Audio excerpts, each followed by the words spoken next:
Hey guys. So I have actually just got done finished reading Fantastic Planet.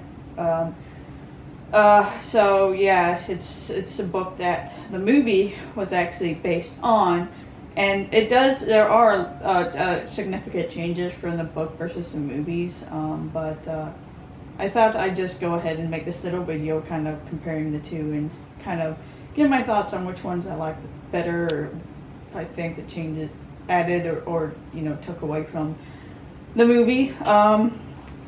So just to get off, get started with, the kind of the, characters, I guess. So Ter, he's the main character, and the one thing from like the book versus the movie, Ter in the books I think his emphasis, his importance is really emphasized more in the book. He's essentially their savior in the book. They actually call he brings these humans together, and they provide them with the knowledge through the headsets about pretty much the entire planet, about science, everything like that.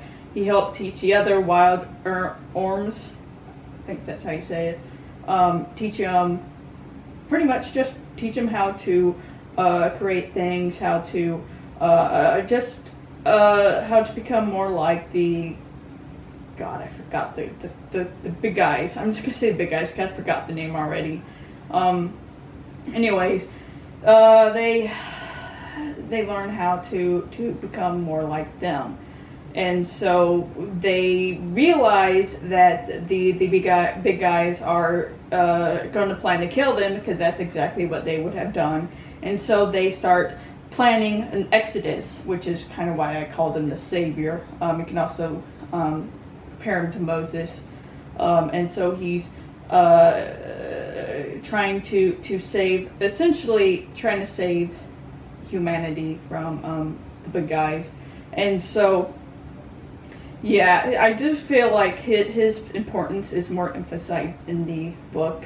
It also the intelligence of the orms are emphasized more in the book, because it goes into like more science. They learn how to build ships, or in this instance not spaceships, but actual like seafaring ships.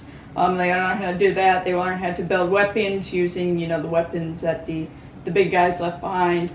And so, they emphasize a lot more on the intelligence of the orms and how they're able to like build their own society. And so that was kind of another significant difference. It also emphasizes in the book the differences between the orms and the big guys. The orms, probably because they're smaller, they age faster and they reproduce more.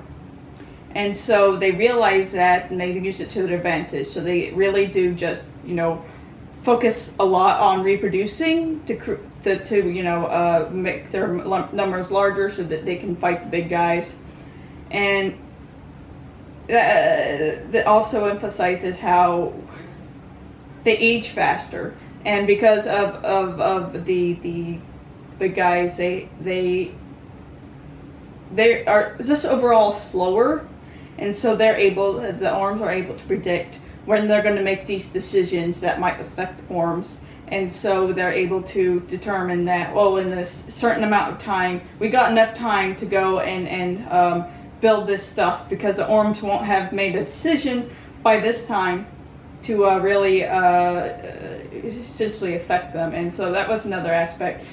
Something from the movies that did not appear in the book was the whole meditation thing, and then at the end of the book then in the movie they go up. It turns out that they're like spirits are going up to this planet and dancing. I never knew what that was, and of course it didn't answer it in the book, because obviously it was something that was created especially for the movie. The reason I think they kind of added that in the movie was just so that they can make it more like Alien. and also at the end of the book they have like this whole they go to the what is it, the wild place, I can't, whatever it was called, and they go to that place because that's where the big guys don't like to go, and so they built ships to travel through the water because it's obviously on the same planet. It wasn't like on a different planet, like a moon, like it was in the movie, but they build these ships, seafaring ships, and then travel across this water. As they go along, they experience these creatures that when, I think they lay their eggs in the water, and then the eggs are like explosive, so if you hit them, they blow up, or something along those lines. And so it's kind of like a treacherous journey to going to this wild place to build their own little society away from the big guys.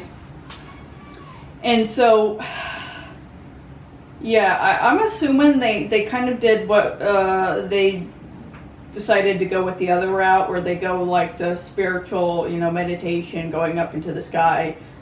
Maybe it was like animation reasons, it might have been harder to animate, just like sea or whatever, or everything like that like final bit. Maybe they just wanted to make it more alien. That's kind of what I was getting the feel of the movie. They wanted to make it more alien. Even the creatures, the big guys, they're not as alien in the book. Other than their appearance, they're like very human in behavior. So they act very much like the humans would. And I think that was also on purpose. I think the book was supposed to emphasize, and it kind of spells it out towards the end.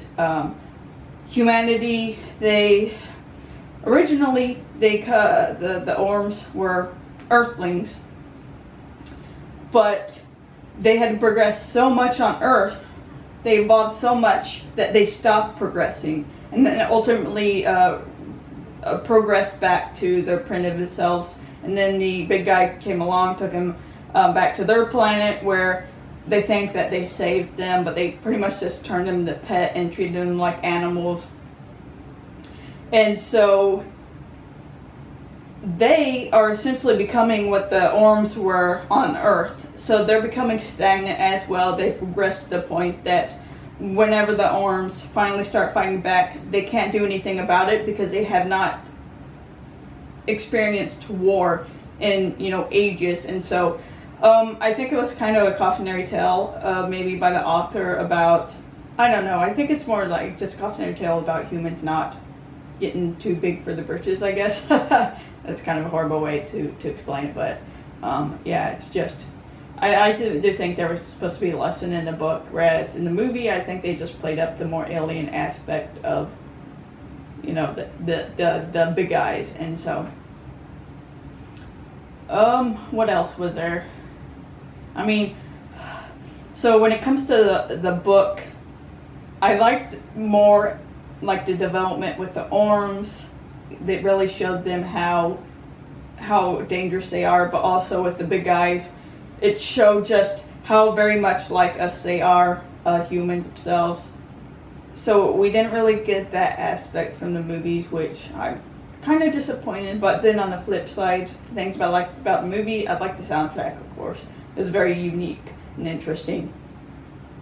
And I mean, I won't say I hated the alien aspects of it, of the movies, but they're different. I think they just try to convey different messages with the book versus the movie. So it was interesting reading the book, and it did expand in some places, but also not answer some questions from the movies, because the movies took liberties and added stuff that wasn't in the books. So it is. I don't really regret reading it. It's only like 150, I think it's like 157 pages, so not that long. They put in a lot in those 157 pages, obviously, but overall, I didn't mind it. I won't say it's my favorite. Definitely, honestly, I think reading Fantastic Planet, it was originally in French and it was translated to English, so maybe something was missing in translation. You never know, but I could actually read it. Like when I tried reading Clockwork Orange, just the way that was written, I just could not handle it. I might try the audiobook because I was actually trying to read it. So we'll see about that. But but yeah, overall, it was it was a pretty. I mean, if you like science fiction, go and read it because you might really enjoy it. And if you've seen a movie, go read it because it does kind of expand more on some of the characters. So yeah, so that was my kind of my review and comparison of Fantastic Planet, the book and the movie. And yeah, I think that's all I have to say about it. If you read the book and the movie, leave a comment down below about whether or not which you liked more. Did you like the differences? Did you hate them? Just anything you want to say. That being said. You guys have a nice night. Stay safe out there, and I'll talk to you later. Bye.